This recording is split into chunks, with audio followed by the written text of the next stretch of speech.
আফগানিস্তান প্রাচীন পৃথিবীর অন্যতম একটি গুরুত্বপূর্ণ গ্রন্থি।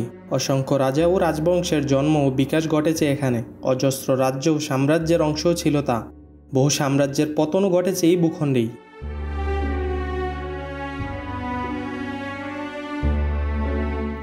ভৌগোলিক অবস্থানগত কারণে আফগানিস্তানের ঘটনাবলী বিশ্ব ইতিহাসকে নিয়মিত নাড়িয়ে দিয়েছে। এর কারণ এর তিন দিকে ছিল তিনটি বৃহৎ সভ্যতা: পশ্চিমে পারস্য, পূর্বে চীন ও নিচে হিন্দুস্তান, আর আফগানিস্তান নিজেই মধ্য এশিয়ার অংশ। বাজপাখির এই পর্বে আমরা জানব আফগানিস্তানের ভৌগোলিক অবস্থান ও তার ইতিহাস সম্পর্কে।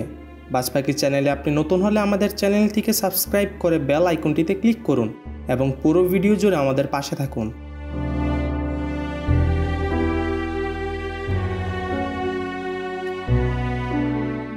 1747 সালে আহমদ শাহ দুরবানির হাত ধরে আফগানিস্তান প্রতিষ্ঠিত হয়। এর লিখিত ইতিহাস 500 অব্দ হাকম্যানিশি সাম্রাজ্য পর্যন্ত পাওয়া যায়। প্রাগৈতিহাসিক প্রত্নতাত্ত্বিক স্থান খনন করে দেখা গেছে উত্তর আফগানিস্তানে প্রায় 50,000 বছর আগে মানব বসতি ছিল। ধারণা করা হয় আফগানিস্তানের কৃষি খামার সম্প্রদায় বিশ্বের প্রাচীনতমগুলির মধ্যে একটি।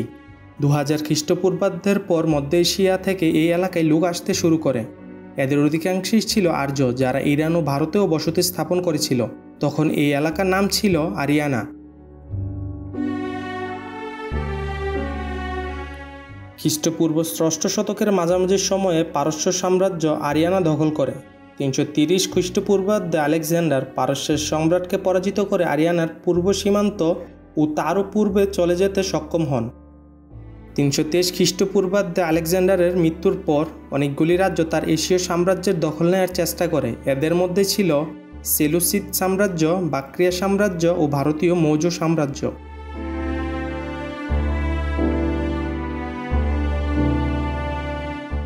আফগানিস্তানের ভূমি ইতিহাস জুড়ে একটি কৌশলগতভাবে গুরুত্বপূর্ণ অবস্থান। ভূমিটি মধ্য এশিয়ার প্রাচীন সিল্ক রোডের কেন্দ্রে অবস্থিত। ভারতীয় উপমহাদেশের একটি প্রবেশদ্বার পশ্চিম এশিয়া এবং ইউরোপের সাথে চীনকে সংযুক্ত করেছে, যা ভূমধ্যসাগর থেকে চীনের বাণিজ্য বহনকারী হিসেবে কাজ করেছিল। আফগানিস্তানকে মধ্য এশিয়ার গোলচত্বর বলা যেতে পারে, যেহেতু যাত্রাপথগুলি মধ্যপ্রাচ্য থেকে সিন্ধু উপত্যকা হয়ে হিন্দুকুশের উপর দিয়ে সুদূর প্রাচ্য থেকে তারিম অববাহিকা পর্যন্ত এবং সংলগ্ন ইউরেনেশিয়ান স্টেপ পর্যন্ত।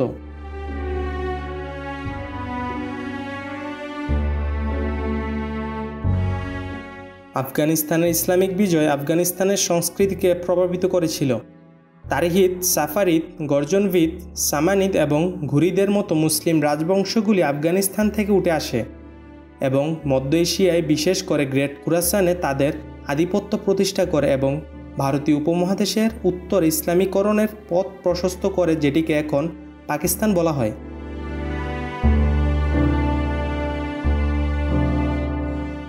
আহমদ শাহ দুররানিকে অনুসরণ করে আফগানিস্তানের উপজাতি যেমন পশতুন, তাজিক, হাজার এবং উজবেক ও তুর্কম্যানদের এক পতাকা তলে একত্রিত করেন এবং খ্রিস্টীয় 18 শতকের প্রথম দিকে শেষ আফগান সাম্রাজ্য প্রতিষ্ঠা করেন। আফগানিস্তানে অনেক বৈচিত্র্যময় মানবগোষ্ঠী বাস করে। এর মধ্যে উল্লেখযোগ্য হল পশতুন, তাজিক, হাজার, উজবেক, তুর্কমেন, আইমার, পাশাই, বালুচ, পামিরিস, নুরিস্তানি এবং অন্যান্য।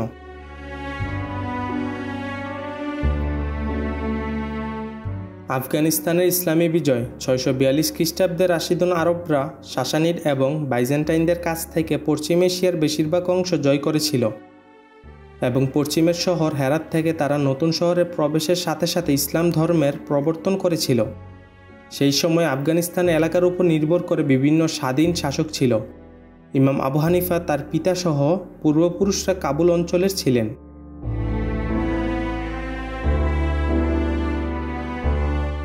পর্বত উপজাতিদের আক্রমণের কারণে প্রথম দিকের আরব বাহিনী আফগানিস্তানে পুরোপুরি অন্বেষণ করতে পারেনি।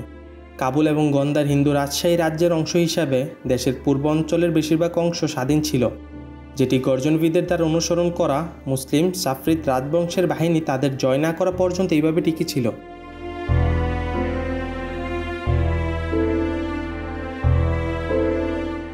(1504 সালে তৈমুরের বংশধর বাবর বর্তমান উজবেকিস্তান থেকে কাবুল শহরে চলে আসেন। কাবুল তার সামরিক সদর দপ্তর হিসেবে কাজ করার সাথে সাথে তিনি ওই অঞ্চলে নতুন অঞ্চল অনুসন্ধান শুরু করেন। পারস্য পশ্চিমের দিকে শক্তিশালী সাফাবিদের দিকে তাকানোর পরিবর্তে বাবর ভারতীয় উপমহাদেশের দিকে বেশি মনোযোগী ছিলেন। 1526 সালে তিনি তার সেনাবাহিনী নিয়ে দিল্লি সালতানাতের আসন দখল করতে চলে যান, যেটি সেই সময়ে ভারতের আফগান লোদি রাজবংশের দখলে ছিল। ইব্রাহিম লোদি এবং তার সেনাবাহিনীকে পরাজিত করার পর বাবর পুরাতন দিল্লিকে তার সদ্য প্রতিষ্ঠিত মুঘল সাম্রাজ্যের রাজধানীতে পরিণত করেন। 16 শতক থেকে 17 শতক খ্রিস্টাব্দ পর্যন্ত আফগানিস্তান 3টি প্রধান অঞ্চলে বিভক্ত ছিল। উত্তরে বুখারার খানাতে শাসিত ছিল, পশ্চিমে ছিল ইরানি শিয়া সাফাবিদের শাসনাধীন এবং পূর্ব অংশটি ছিল উত্তর ভারতের সুন্নি মুঘলদের অধীনে। দক্ষিণের কান্দাহার অঞ্চলটি মুঘলদের এবং পারস্যের সাফাবিদের মধ্যে একটি বাফার জোন হিসেবে কাজ করেছিল, যেখানে স্থানীয় আফগানরা প্রায়শই একদিক থেকে অন্যদিকে সমর্থন পরিবর্তন করত। ভারতে অভিযানের আগে বাবর ওই অঞ্চলের বেশ কয়েকটি শহর ঘুরে দেখেন। কান্দাহার শহরে চিলজিনা শিলা পর্বতে তার ব্যক্তিগত এপিগ্রাফি পাওয়া যায়। ভারতীয় মুঘল সাম্রাজ্যের অংশ হিসাবে ব্যবহৃত অন্যান্য অঞ্চলগুলির মতো আফগানিস্তানে মুঘলদের দ্বারা নির্মিত সমাধি, প্রাসাদ এবং দুর্গও রয়েছে।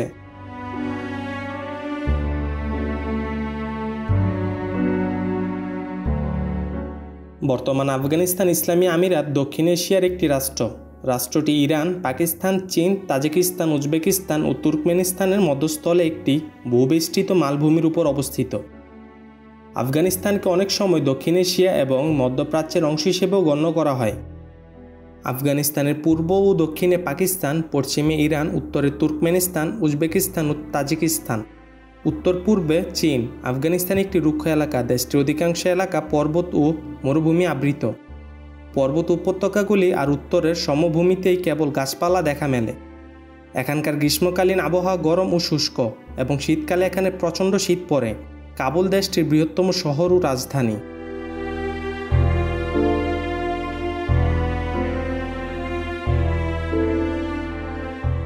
আফগানিস্তান প্রাচীনকাল থেকে এশিয়ার একটি গুরুত্বপূর্ণ সন্ধিস্থল হিসেবে পরিচিত। বহু প্রাচীন বাণিজ্য ও বহিরাক্রমণ এই দেশের মধ্যে দিয়ে সংগঠিত হয়েছে। শতাব্দীর পর শতাব্দী ধরে বহু লোক আফগানিস্তানের ভেতর দিয়ে চলাচল করছেন এবং এদের মধ্যে কেউ কেউ এখানে বসতি স্থাপন করেছেন। দেশটির বর্তমান জাতিগত ও ভাষাগত বৈচিত্র্য এই ইতিহাসের সাক্ষ্য দেয়। আফগানিস্তানে বসবাসরত সবচেয়ে বড় জনগোষ্ঠী হল পশতু জাতি। এরা আগে আফগান নামেও পরিচিত ছিল, তবে বর্তমানে আফগান বলতে কেবল পশতু নয়, জাতি নির্বিশেষে রাষ্ট্রটির সব নাগরিককেই বোঝায়।